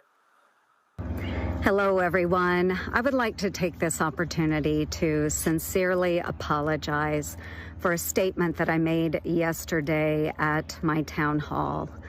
I was in the process of answering a question that had been asked by an audience member when a woman who was extremely distraught screamed out from the back corner of the auditorium, "People are going to die." And I made an incorrect assumption that everyone in the auditorium understood that, yes, we are all going to perish from this earth. So I apologize. And I'm really, really glad that I did not have to bring up the subject of the tooth fairy as well. But for those that would like to see eternal and everlasting life, I encourage you to embrace my Lord and Savior, Jesus Christ. Wow, talk about it. Now we had Bishop Barber on the show a little bit earlier, but he was preaching this weekend, and he did give a response. So I want to go ahead and play what he said from the pulpit in response to what that nutcase said. At a town hall in Iowa this weekend, just yesterday, someone interrupted Senator Joni Ernst. It's going to be on TV if it hadn't already hit it, with the reality of what this bill means. And they asked her question. This is Iowa now, and understand that in Iowa, not black folk not out there. That's why you can't just address what's going on now from just a race critique. You got to have a fusion critique where you bring white folk and black folk and brown folk and Asian and Native, all of us together in this moment.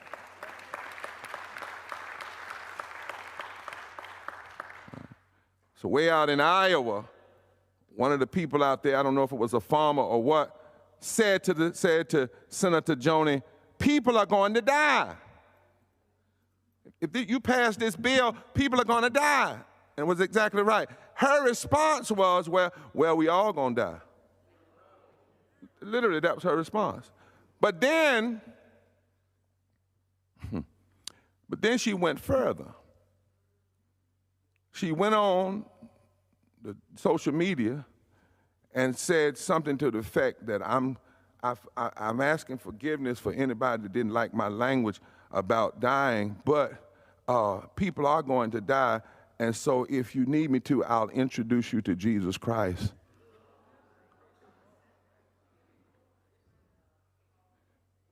So that you'll be okay in eternity. Do you know that's the same language that the slave master used to say to slaves? Don't worry about your slavery now. You just know Jesus.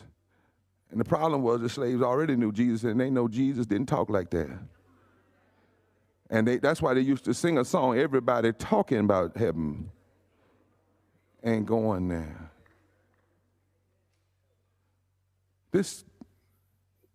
Why did that person, though, stand up and say people are going to die? If this bill is passed as it is, 13.7 million people would lose Medicaid and their health insurance. Now, who are we talking about with Medicaid? First of all, how many of y'all know somebody on Medicaid? Raise your hand. Yeah, know somebody. And probably some folk in here on Medicaid. Medicaid protects children with Lou Gehrig's disease. Medicaid protects children that have life-ending renal disease. Medicaid protects people who don't have enough money to afford insurance, but it protects them, the disabled people. It protects all the way down. There's not a disease that we have that Medicaid doesn't touch in some way. And they want to cut 3.7 million people off of health care. Now, here are the numbers. For every 500,000 people you cut off health care, 2,500 to 2,900 die.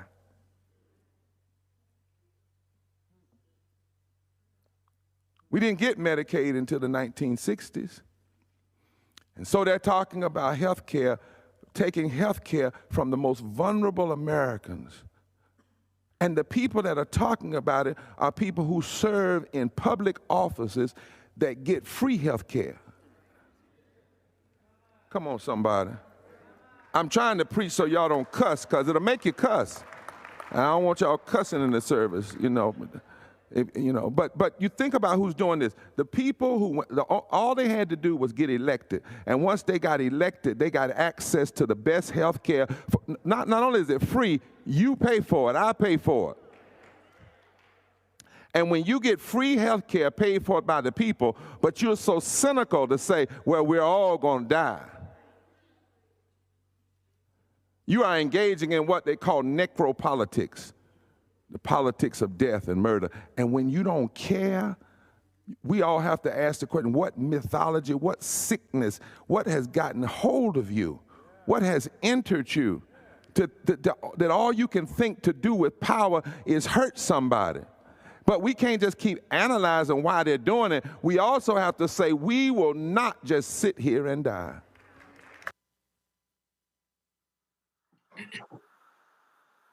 Folks, they are who they are. I'm going to go to break. We come back. Y'all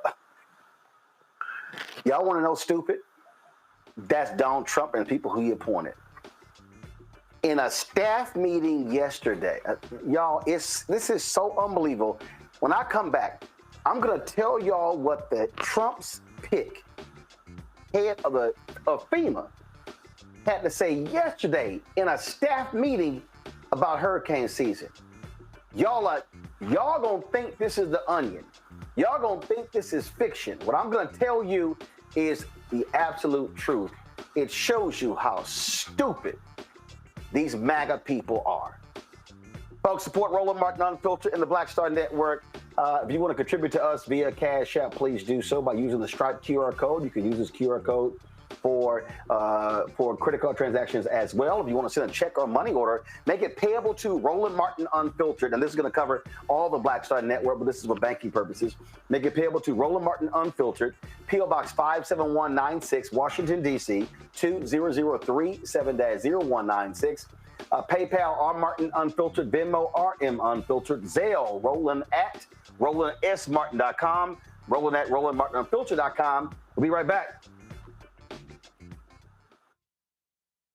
Coming soon to the Black Star Network. Let's go. Truth Talks is the fastest growing show about pop culture, and now exclusively on our own channel. Go ahead, say it, man. Attention! We're back. We gotta stop letting this slide. Bigger and stronger than ever. I mean, I just have questions. Season 2 is reloading May 26th at 8 p.m. Eastern Time. What's up? With new hosts. Let me tell you what damn time it is. And big celebrity surprises. Kiss my behind. It's Oprah Winfrey. Subscribe today at Truth Talks Live. Give black people what they need, and we'll show them for you. And don't miss out on all the upcoming viral moments. Simulcasting weeknights at 8 p.m. on Roland Martin Unfiltered and Black Star Network and Truth Talks Live. Hello, I'm Isaac Hayes III, founder and CEO of Fanbase. Listen to what I'm about to tell you. The window to invest in Fanbase is closing. We've raised over $10.6 million of our $17 million goal. That means there's room for less than 6,370 people to invest in Fanbase for the average amount. The minimum to invest in Fanbase right now is $399. That makes you an owner in Fanbase today. Go to startengine.com/fanbase to invest. Why? Because current social apps have taken advantage of users for far too long, with content suppression, shadow banning, harmful racist content, and no real tools for monetization and equity. Fanbase has over 1.4 million users and counting, allowing anyone to reach all their following and monetize their content from day one.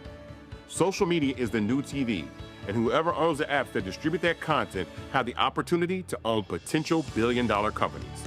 While big platforms with uncertain futures are failing to serve their users, Fanbase is stepping up to fill the gap.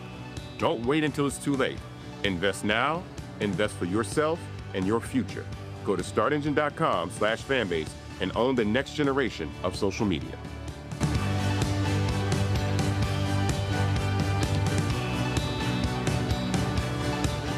Next on the Black Table with me, Greg Carr. We featured the brand new work of Professor Angie Porter, which, simply put, is a revolutionary reframing of the African experience in this country. It's the one legal article everyone, and I mean everyone, should read.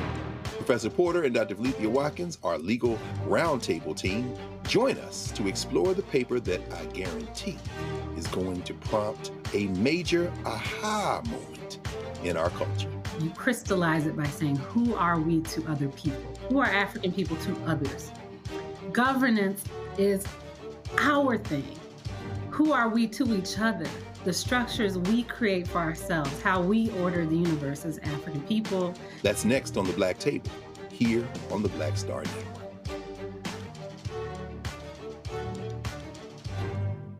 Hello, I'm Marissa Mitchell, a news anchor at Fox 5 DC. Hey, what's up? It's Tammy Roman, and you are watching Roland Martin Unfiltered.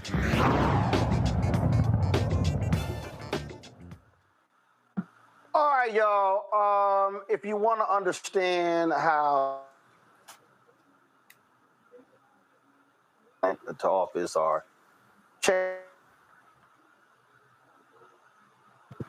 and Donald Trump's head of FEMA, Federal Emergency Management Agency, David Richardson, he literally said in the meeting he was not aware that the United States has a hurricane season.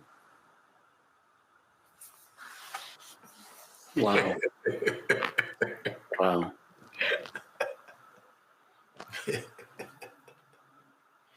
Now, let's be real clear. Donald Trump has denied tornado relief to Missouri. Tornadoes have devastated St. Louis. Denied FEMA assistance for Arkansas for hurricanes. Denied North Carolina additional hurricane assistance. Mississippi has been hit by hurricanes. They said they ain't seen nobody. All 4 of them states voted for Trump. Georgia. But what's insane, how you head of FEMA and you didn't know that was a hurricane season. Y'all, this story is, multiple sources at FEMA have said this took place, and they are absolutely baffled that the acting head of FEMA said, I didn't know we had a hurricane season. CBS says the remark was made by David Richardson at the conclusion of an 8:30 a.m. daily operational briefing, typically attended by hundreds of FEMA staffers and interagency partners. Reuters first reported this. Richardson, a former Marine Corps officer, has led FEMA since early May.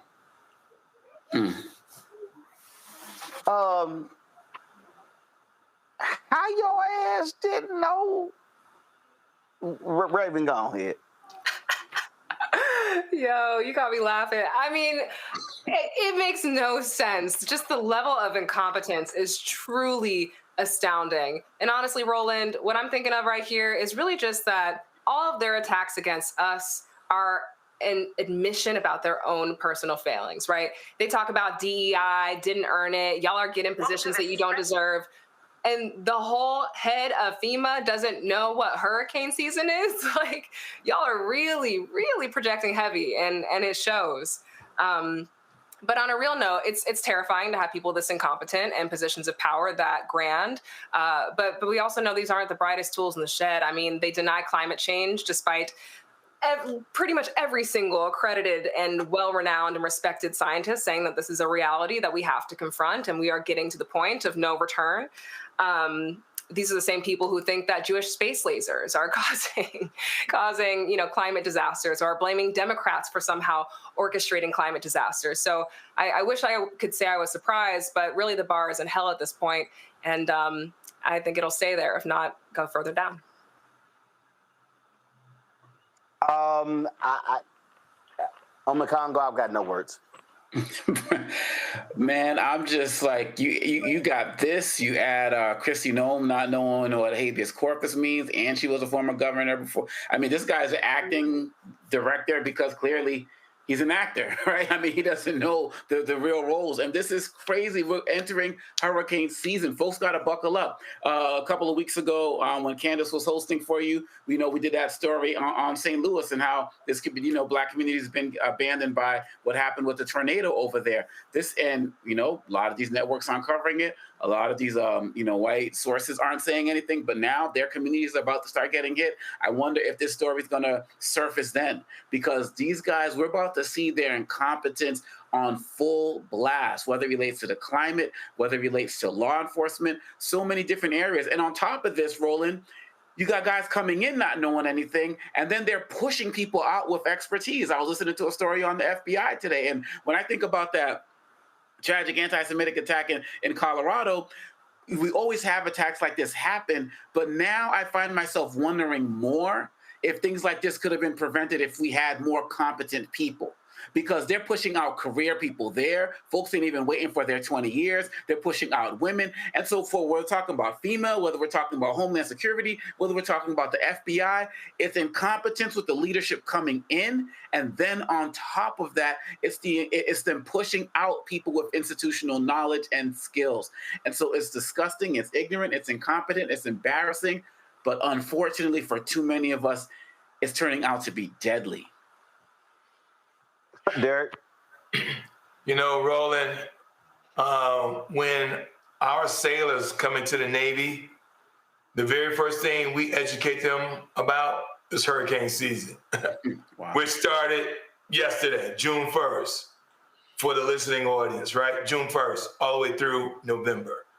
But here's the other incredulous part. not only FEMA denied Georgia $5.5 billion from a hurricane disasters from last fall, Hurricane Helene, but FEMA also should be ready to respond to tornadoes. But it's hard to do that when you fired some of the most senior National Weather System specialists to the tune of about 410 of them. And so that's the reason why devastation over in Kentucky, Iowa, and yes, Georgia. These states that voted for him, he continues to deny funding and resources. And so we're going to be navigating this hurricane season, Roland, like Stevie Wonder, trying to drive a Cadillac, just as blind as we can be. And it's going to be devastating when you think about it, because citizens going to wake up and find themselves without any kind of alert notification system because they turn all these systems off and sent folks home. And all these red state folks, hey, hashtag, we tried to tell you. So now they sitting, whining, complaining, and isn't it interesting how silent the Republican senators are and members of Congress? Okay, I mean, Josh Hawley, Missouri has been, oh my God, we need FEMA's help. Okay, why aren't y'all pressing Trump? That's y'all boy. Where you at, Senator Tom Cotton of Arkansas? Where you at, Cindy Hyde-Smith of Mississippi? It's amazing. Tom Tillis of North Carolina, where y'all at? That's right. Oh, they real quiet because they are scared to challenge the orange man. Mm-hmm. That's all this is. That's all this is. So it's amazing to me. Raven, you cannot convince me that if Joe Biden, Kamala Harris, Barack Obama, Jimmy Carter said, nah, North Carolina, nah, Mississippi, nah, Missouri, nah, Arkansas, nah, man, these Republicans will be losing their damn mind. Mm-hmm. Of course. I mean, we always get a different set of rules. The bar is so much higher for us than it is for them. They get to fail upwards, and we have to be twice as good to get half as much. It's a totally different set of standards and a totally different barometer. But that's how they operate. I mean, let's be real. I mean, Roland, you're naming this so well. MAGA is a cult. Let's be so for real. MAGA is a cult. They do not discourse and dialogue and arrive to a myriad of spectrum-based, ideologies. They fall in line. And that is the difference between them and us. We understand how to dialogue across difference. We understand how to build coalition across difference, and they do not. It's either dogma or it's nothing at all, or you're ousted. And I think that's a really, really dangerous way to try to build a base, but also a very effective way to get people to fall in line. Yeah, I mean, but the silence is amazing, just truly amazing on Congo, and they're hypocrites. And I'm going to call them what they are. That's exactly what they are. I mean, this man is looting the country and they say nothing. And so my whole deal is, guess what? I'm going to remember everybody who's silent. Oh. Yeah, absolutely. Oh, we pull in receipts and we. I think at the end of the day, it's also important that the Democrats see those receipts too, because I mean, you look at what's his name, Speaker Mike Johnson over the weekend, talking to Kristen Walker, just lying, blaming everything on Biden about the deficits, as if Trump didn't run up the highest deficits of like every president combined during his first term, or the fact that he talks about, well, Biden and his Biden corrupt family, they did everything in secret, and Mike Johnson literally said, what Trump is doing, he's doing it all in the open. When he was asked about corruption and the plane, I mean, they are giving so much fodder. Dan Bongino, that FBI, whatever director, after Cash Patel was talking about, oh my gosh, I have to work 12-hour days now. I gave up so much to be here. Like, they are every single day. Joni Ernst, they're giving us fire every single day. But what are Democrats doing with it? What are the mainstream media sources doing with it? Because I think we can all be honest here that some of these networks, the CNNs and the like, have a vested interest in keeping the Trump show going because they feel like it's good for their ratings. The Scott Jennings of the world and the like. But if we keep pushing this, the Reverend Barbers keep pushing from their angle, some of these Democrats who are actually about something, like the AOCs and the caucus and stuff, we're not even 200 days into this thing. And I do believe that if we continue to push this incompetence, we're not even going to need a lot of these MAGA votes to finally see the light, because many of them never will. But there are enough of us, there's enough of a groundswell that can get out there and do something about it. But we got to stay consistent. And that's why I'm glad we're on every night. Derek, it's crazy. It's absolutely hilarious to me how quiet these people are, how they say nothing. They got nothing. There's nothing to say. And again, he's screwing his own people, and they're like, hey, more of that. Please, by all means, screw us over more.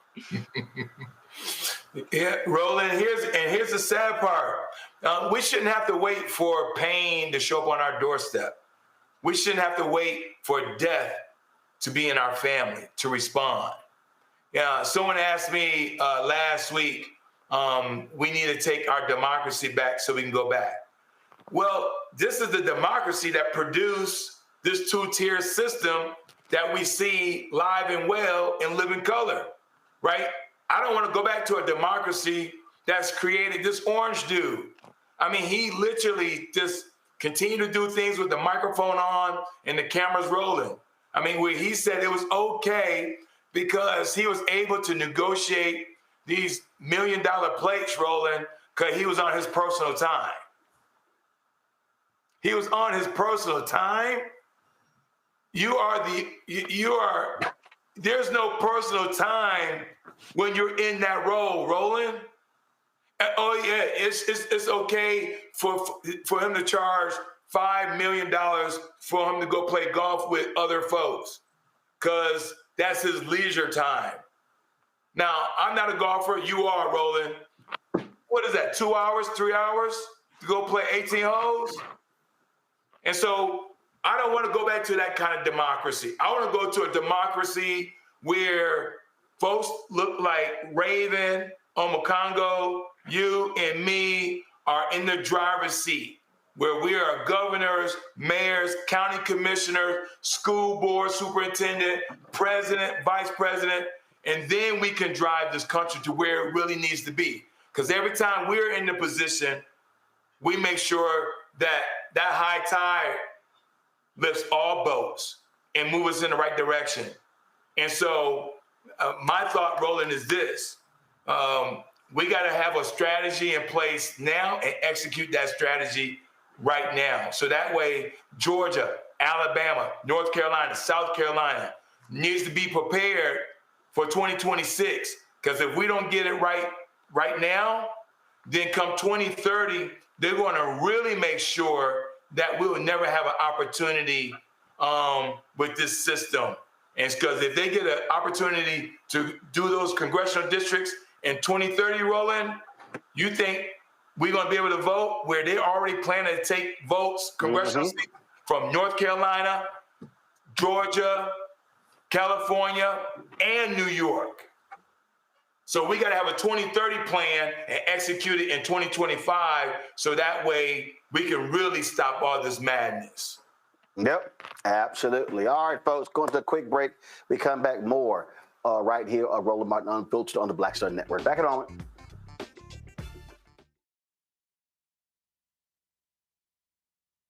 Y'all, look, Fanbase is more than a platform. It's a movement to empower creators, offering a unique opportunity for everyday people to invest in Black-owned tech, infrastructure, and help shape the future of social media. Investing in technology is essential for creating long-term wealth and influence in the digital age. The Black community must not only consume tech, we must own it. Discover how equity crowdfunding can serve as a powerful tool for funding Black businesses, allowing entrepreneurs to raise capital directly through their community through the Jobs Act.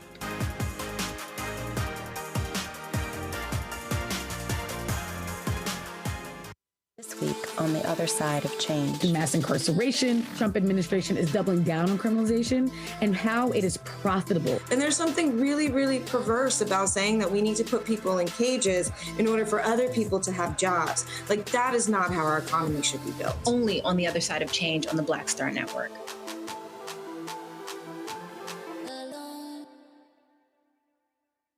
My name is Lena Charles, and I'm from Opelousas, Louisiana.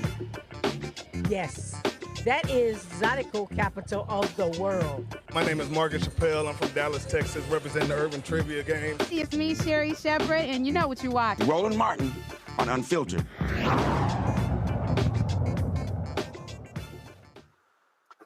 Folks, Byron Allen is planning to sell his broadcast TV stations to reduce his company's debt. The Allen Media Group hired the investment bank Moelis & Company to assist in selling his group of 28 owned and operated broadcast TV stations in 21 markets. The company refinanced the $100 million debt facility earlier this year due to consistently late payments to its network owners. Their costs have totaled tens of millions of dollars throughout the year. This also keep in mind that earlier, actually late last year, Byron Allen pretty much gutted his Grio TV linear channel. They ceased the linear broadcast. They laid off nearly everyone at the Grio except 4 people. And so financial issues has been causing significant problems with the Allen Media Group. And so we'll keep you abreast of what happens next. Folks, New Orleans celebrated the return and burial of the remains of 19 African-American folks whose skulls were sent to Germany for racist research practices in the 19th century. On Saturday, a multi-faith memorial service, which included a jazz funeral, honored the humanity of those finally coming home to their final resting place at the Hurricane Katrina Memorial. These skulls belong to African-American individuals who were severed and shipped to Leipzig University from Charity Hospital for racially biased studies in 1872. One common practice of the time was based on the unfounded theory that black brains were smaller, which was used to justify claims of racial inferiority. 17 of the 19 remains have been identified. However, efforts to contact their descendants have been unsuccessful. Wow, that is an unbelievable story, Omekongo. It's wow. It's disgraceful, man. And you think about there were children from the MOVE bombing in the 1980s who, were burned and their body parts got shipped to different universities for people to study how, what happens when somebody gets burned. You think about the woman from Harvard, who fought Harvard to get an image back of her ancestors. These studies of our bodies, man. And look at what Lonnie Bunch was doing with the Smithsonian, working to send body parts back to different parts across the world from what the Smithsonian has been doing over the years. This has been such a common practice of robbing graves of indigenous communities, of black people, and shipping them across the world to do what? Not to improve medicine or anything, and that would still be disgraceful, but to promote racist ideology. And the fact that this reckoning is happening now, I hope that more is done to locate the members of these families, because they died in hospitals and back in those days. But to do this and to not try to make any type of recompensation, especially financial, it shows how wicked and evil this system of racism has been and how international it has been. We talk about MAGA and the white supremacy here, but what Donald Trump and all of them know is that it's global and it's been happening for centuries. And this is the latest example of that. We can talk about Sarah Baartman in South Africa, Otabenga from Congo. I'm just happy that people have welcomed these remains back and gave them the proper respect that they never got in real life. Raven? Just to add on to that, I think this repatriation is absolutely a step in the right direction, but it doesn't, as my co-panelist named, change the fact that harm has already been done, and that this harm is tied to just this global reality of anti-Blackness that for some reason we just cannot seem to fully break through from. Or break free of, rather. And I think, honestly, it's just disgraceful that not only do we have to suffer the injustices of anti-Blackness in life, but those injustices and those harms continue even after we're already gone. You mentioned Sarah Baartman. They put Sarah Baartman's genitals in in preserves and put it up in a museum in France for people to view. Right after she was made to perform in freak shows throughout her entire life and abused and subjugated, just the cycles of harm are so profound. Like, what has to happen? How violent does that pseudoscience and that phrenology and these eugenics have to be, and how deeply do they have to permeate for one to think that that is an acceptable way to treat someone after their soul, their spirit has gone elsewhere? And I think it's really just shameful. We've seen this throughout history in a number of different contexts, right? We've seen this in terms of the father of gynecology experimenting on enslaved women without their consent and without anesthesia. We also saw this in the context of Nazi Germany, during the Holocaust and concentration camps, young Jewish people being experimented on, medically experimented on. So this is really just a technology of subjugation. It is a technology of bigotry that we've seen replicated across time and space. And I hope that this can be a moment of restorative justice, both for the spirits of our ancestors who are gone, who are being repatriated, and also hopefully for their ancestors, and rather for their offspring, who hopefully will be connected with them and be privy to this moment. About 30 seconds, Derek. Yeah, I would just say this continues to add to the trauma that we continue to hear and experience in this country. I mean, we have a young lady right now in a vegetative state where the law gives her unborn fetus more rights over her. So this just adds trauma, and it continues to create the distrust that we continue to see in our society. Folks, a prominent New York protester has been cleared of all charges after new video evidence proved he was falsely accused. Terrell Harper, known as Relly Rebel, was arrested in September for allegedly attempting to break into the Brooklyn home of a police officer during a protest. The protest took place on September 23rd outside the 73rd precinct following an incident where officers shot a knife-wielding man, injuring 2 bystanders and a fellow officer. Harper accused an officer of assaulting protesters and later found the officer's address using public records. He led a rally at the officer's home the following evening. Police claimed that Harper set a hat on fire and threw it over a fence. He faced multiple charges, including burglary, arson, and inciting a riot. However, prosecutors dropped all charges after video footage contradicted the officer's statements. Outside the J Street courthouse, Harper reflected on his name being cleared, expressing gratitude after the video evidence disproved the lies against him. Yeah, because bro, none of it makes sense. Like the body cam, I told y'all the body cam that night, he was laughing. You know what I mean? Like it was a game. And then the next day they threw the serious charges on him. He said the officer was like, oh, he scared him and his family. They was threatened for their life. Shit, the nigga was out there laughing, bro. You know what the fuck he was doing. They never said it on the 911 calls. They were saying that, boom, protesters outside, like they doing shit and shit like that. They never said, boom, they kicking in my door. That'd be like the first thing you would tell them motherfuckers, right? They kicking in my door right now. So if the officers lied, I wonder if they are going to get charged. I think I already know the answer to that. Let me thank Derek, Raven, Congo for being on today's show. I certainly appreciate y'all being here. Thank you so very much. Folks, do not forget, if y'all want to support the work that we do, we are really building Black Star Network, as I told you. When it came to YouTube's weekly Top 100 podcast, we launched this show. We were number 78. When the list launched, we were number 78. A week later, we were number 67. Now we're number 46. We're the only Black news show on this list. Everybody else who's above us, who's Black, it's all entertainment and sports. And that's what we focus on. We believe it's important for you to have good news and information, and that's what's most important. And so that's what we do here. And so we want you to support the work that we do. Let me do, well, actually, before I do this here, let me do this here. Let me get a shout out. So we got some new members of, we got some new members of Alpha Phi Alpha. And so let me see if I can cut to this right here. Let me see if it cuts. I was there, Roland. I was there. Of course, Representative Sylvester Turner. Representative Sylvester Turner passed away. He was an Alpha brother, and he passed away a couple months ago. But Gabe Amo, who the congressman from Rhode Island, you see him pictured here with brother Representative Al Green. He is the newest member of Alpha Phi Alpha Fraternity Incorporated. So Representative Amo, certainly congratulations on that. And also actor Adrian Holmes. Adrian Holmes plays Dr. Phil, of course, on The Fresh Prince of Bel-Air. And y'all might remember in the recast version, which you see on the Peacock network, he plays Dr. Phil and he plays an alpha on the show. Well, in real life, over the weekend, Adrian Holmes and his line brothers actually crossed. And he also is a member. So I want to shout out Adrian Holmes. I see him every year at NAACP Image Awards. Glad to see that he is now a member of the coldest, boldest fraternity of them all. The rest of them are simply youth groups, but we already knew that.